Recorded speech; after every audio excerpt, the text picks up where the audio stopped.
The film begins by showing a man named Chris, who is a Navy SEAL soldier, and is on a very important mission in Iraq. At this time Chris is watching the path of the US Army convoy that is on its way. At first everything seemed to be going normal, until a woman carrying something appeared and was seen handing a grenade to a small child who was right in front of the US Army convoy. Sensing a threat, Chris was allowed to shoot the boy. Negative. You know the ROV. Light. Your call. Over.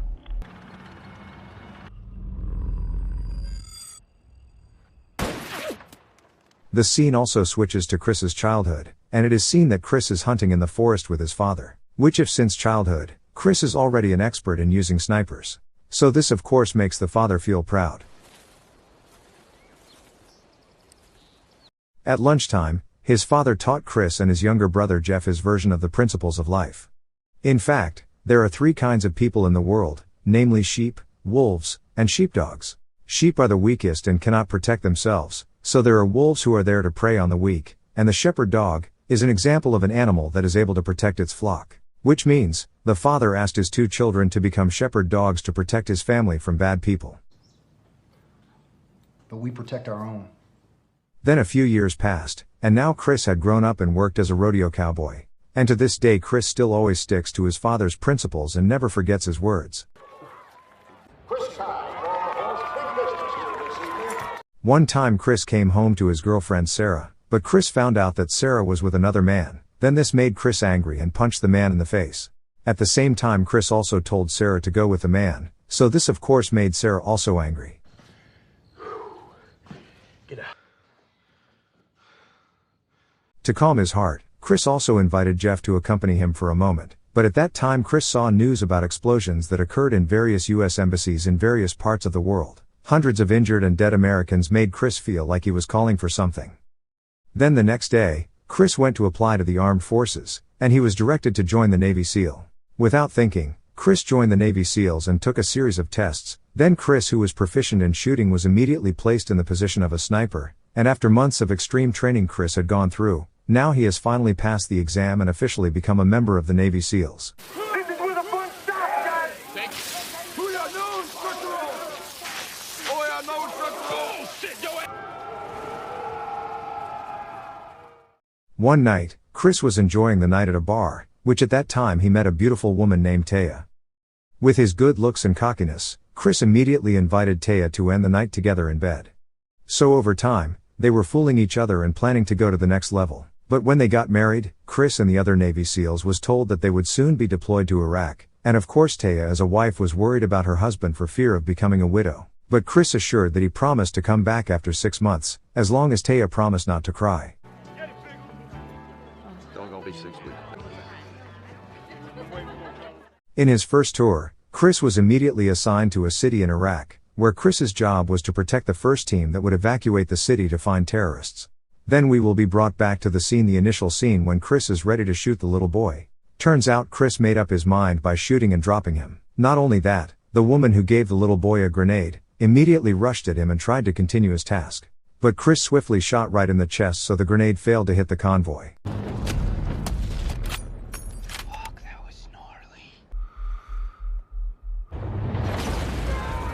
Then Chris also received praise from his teammates because he was able to protect the convoy from the explosion, but somehow Chris felt uncomfortable, because all he had in mind right now was the dead boy, and Chris never thought, if his first shot is the brat who probably doesn't know what he's doing. The days passed, and Chris continued to protect the troops from a distance and got a total of 6 kills at that time because of Chris's prowess in shooting. Chris's teammates began to call him the legend, but that didn't necessarily make Chris feel proud. Then one day, Chris got a call from Taya and told him that at this time Taya was pregnant with Chris's child. Hearing this, Chris felt happy, and at the same time missed his beloved wife very much. Right, and I'm sitting here by myself, literally assembling baby crates. Unless you real bad.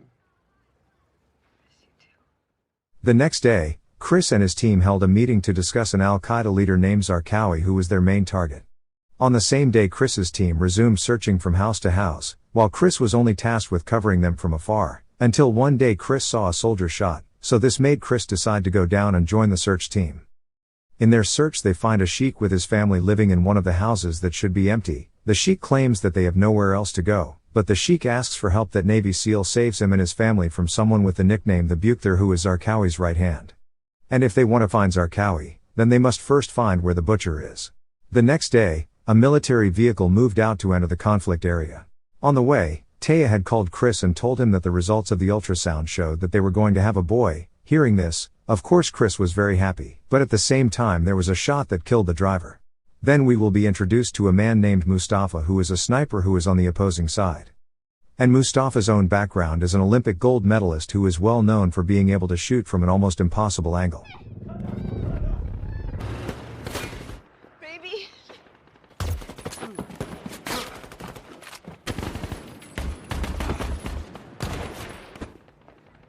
Chris! Luckily Chris managed to hide and find out Mustafa's position, but at the same time, Chris saw that the Bucher was holding Sheik and his family hostage. Seeing this, Chris intends to save them, but it almost makes Chris lose his life. In a state of urgency, even Chris cannot do anything and can only see if the Sheik and the child are victims in this dispute.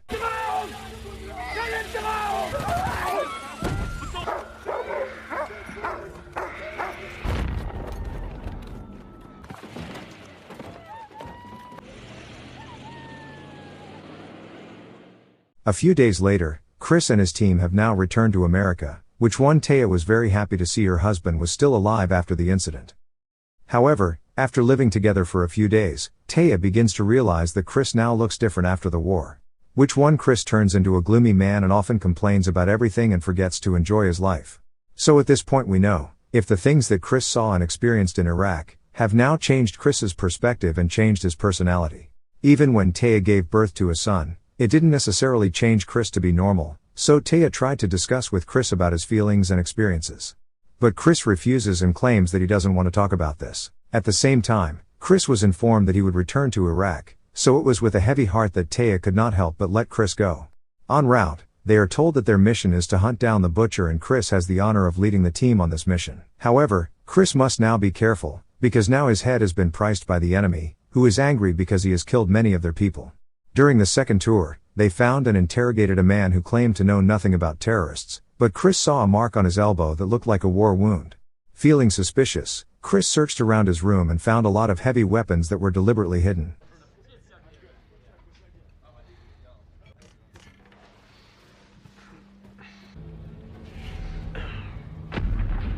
Chris immediately forced the man to tell the truth, then the man finally promised to help Chris's team find the butcher's location. After that, Chris's team moved forward and managed to find the location where the butcher was and they carefully circled the building. Then the man knocked on the door and was greeted by his partner. Quickly the man was immediately killed. For then they entered the house and found several bodies that had been dismembered. The butcher who knew that his house was raided immediately fled through the tunnel, until at that time there was a shootout because Chris's team tried to catch the butcher, but because many his enemy members made Chris have to be overwhelmed and not catch the butcher.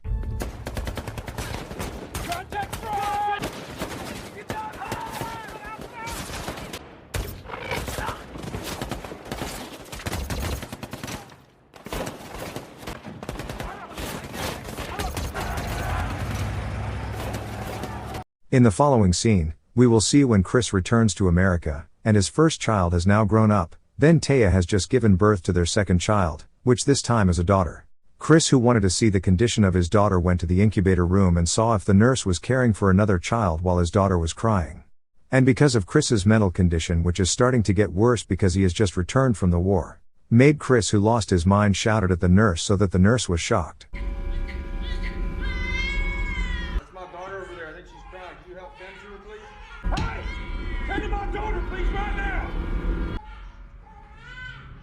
Chris's actions just now made Taya more and more stressed, and wanted Chris to be like the man she used to know, but I don't know what is going on in Chris's mind right now, because Chris really doesn't want to talk a bit about his experience when he was battlefield. In the following scene, Chris was sent back to Iraq to immediately capture the butcher, but suddenly their convoy was attacked, making them have to run to the nearest building to retaliate. In the crossfire, one of Chris's members had to be shot and seriously injured, so they quickly took the wounded soldier into a vehicle and took him to base. Come on, get in, hang in there, big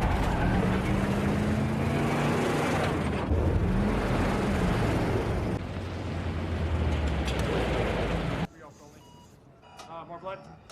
How long before we get film on him? After confirming that he is getting proper medical treatment, Chris and his team set out again to catch the butcher. With a feeling of irritation, they turn into killing machines and finish off every enemy they come across.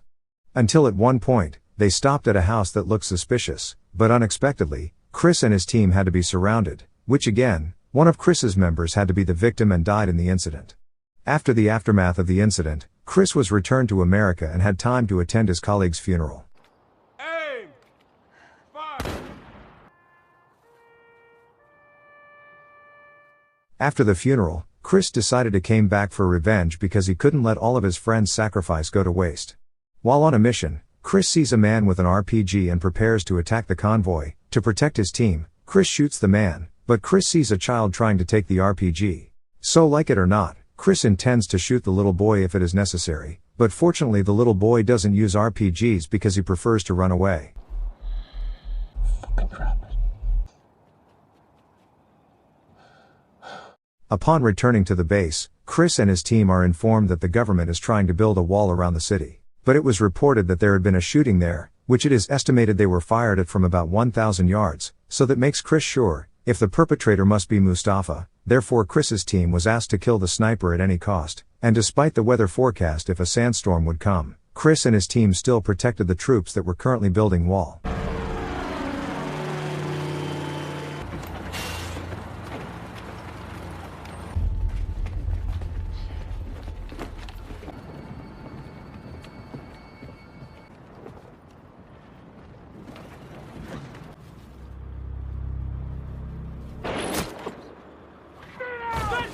But Chris was surprised, because it turned out that Chris had made a wrong prediction and guessed where Mustafa's location was, so Chris immediately tried to find Mustafa's location, and then Chris could see a movement about 2,100 yards away. Although others claim that it is impossible for anyone to shoot from such a distance, then from here we will also see how terrible Chris is in calculating distances using physics and mathematical formulas.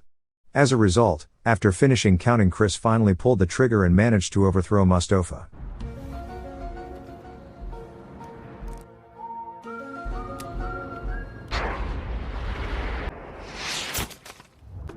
Tango down. We need QRF ASAP. However, another problem arose because the gunshots just now caused the other enemy members to know where Chris was. Until there was a shootout that caused serious damage to both sides. Echo 7 Kilo, be advised, you have enemy approaching all directions of your pause.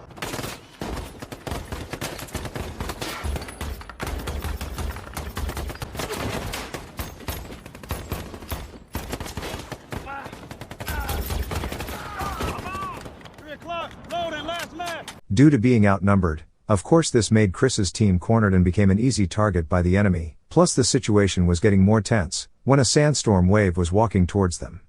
At this point, Chris finally gave in and believed he was going to die soon, so he called Taya to let her know he was ready to go back home. However, right after the call, Chris and the others decided to use the storm as their disguise to escape, but the escape resulted in Chris being shot. I got the L. Green side pole on my go.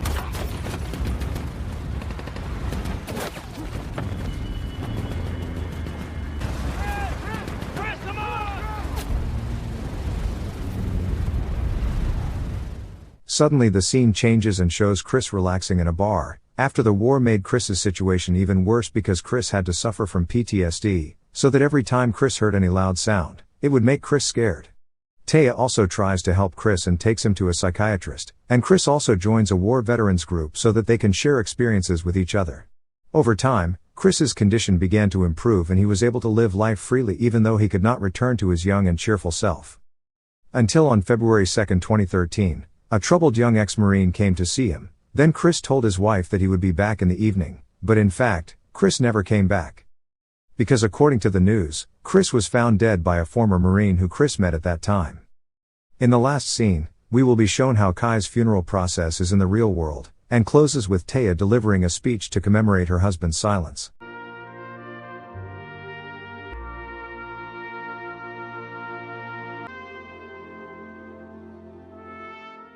Thank you for watching.